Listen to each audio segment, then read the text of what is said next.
Okay, ayan, payout na naman. Mark, magkano yan? 270,000 pesos lang naman. 270,000. 3 months, January 14, nag-start, dalawang account, yung isa corporate kami, 90,180. Tapos ngayon, second payout, 270,000.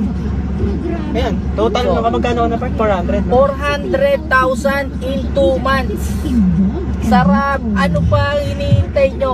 Sali na kayo! M-Goldex lang to! Ayan, so thank you pala sa team. Yan, team namin. Empower, kanila Mark, sa ibang leaders, sina Ray, Raz, ayan. Tuloy-tuloy lang. Yung mga ayaw pa rin maniwala, okay lang po. Wala naman kaming magagawa kung ayaw nyo. Basta kami, tuloy-tuloy kaming kumikita. Marami kaming natutulungan. So, yun lang. Yung mga gusto na sumali, huwag na kayo magpauli. Thank you!